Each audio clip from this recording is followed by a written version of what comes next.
नमस्कार, मी गोविंद निटोरे। आज मी डॉक्टर म्हणून नाही तर एक रुग्ण म्हणून तुमच्याशी बोलत आहे। 6 महिन्यापूर्वी माझा HbA1c 6.5 होता। माझ्यात प्रचंड उत्साह होता। मी रोज चालत होतो, प्राणायाम करत होतो, वेळेवर जेवत होतो, नियमितपणाचा परमोच्च बिंदू गाठलेला होता।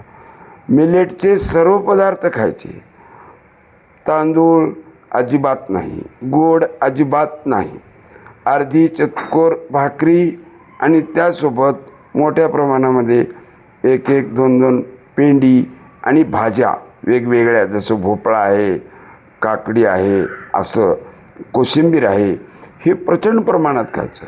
आणि त्याचा परिणाम दलिया खिचडी हे सगळे झाल्यामुळं मला कोणत्याही प्रकारे थकवा जाणवला नाही, कारण मी दररोज संध्याकाळी 5च्या अगोदरच जेवण करत असे। त्यामुळे माझी शुगर संपूर्णतः नियंत्रणात होती आणि शरीरात ऊर्जा होती। कोणतेही औषध घेण्याची आवश्यकता नाही। आज परिस्थिती काय आहे? हळूहळू मी माझ्या मित्रपरिवारात, माझ्या कामामध्ये, बाहेरच्या प्रवासामध्ये वेळोवेळी अनेक पदार्थ खात गेलो। या पदार्थाचे दुष्परिणाम जे शरीरावर व्हावयाचे आहेत ते व्हायला लागले। माझ्या मित्रांच्या किंवा नातेवाईकांच्या इच्छा, पत्नीची इच्छा, सणावाराची इच्छा, लग्नामधील वेगवेगळे पक्वान हे खाल्ल्यामुळे काय झालं असेल, आणि त्यातून पुन्हा पळापळीमध्ये ताणतणाव वाढला, व्यायाम बंद झाला। त्याचा परिणाम आज माझ्यासमोर उभा आहे। खरोखरच मित्रहो, सांगण्यास मला अत्यंत वाईट वाटतं की आज माझा HbA1c 9.8 आहे। हे भयानक आहे, अत्यंत धोकादायक आहे। फास्टिंग शुगर 202 आणि जेवणानंतर 310 आहे, आणि हेही गोळ्या घेऊन आहे। आणि हे जर असंच चालू राहिलं तर माझी काय अवस्था होईल हे तुम्ही कोणत्याही जाणकारांना विचारू शकता। म्हणून याचा परिणाम आता सध्या माझ्यावर काय झाला तर मला उत्साह कोणताही राहिलेला नाही। झोपेतून उठावं वाटत नाही, अंथरुणावर सतत पडून राहावं वाटतं, कुणाचा फोन आला तर उचलावे सुद्धा वाटत नाही, बोलावे सुद्धा वाटत नाही। इतका हा थकवा आणि माणसामध्ये निरुत्साह निर्माण होतो। हे कसं सांगणार, कोणाला सांगणार?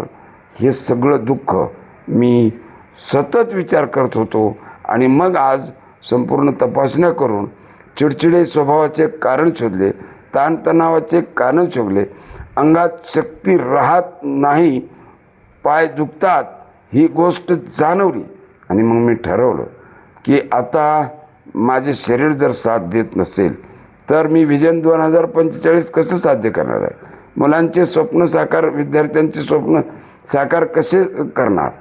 2045चे विजन कसे मी साध्य करू शकेन? मित्रहो, हा अनुभव मी तुम्हाला घाबरवण्यासाठी सांगत नाही। हा अनुभव मी तुम्हाला यासाठी सांगतो की माझी शुगर वाढली, तिला मी नियंत्रणात आणलं, पुन्हा माझी शुगर वाढत गेलेली आहे, तिला मी नियंत्रणात आणू शकतो।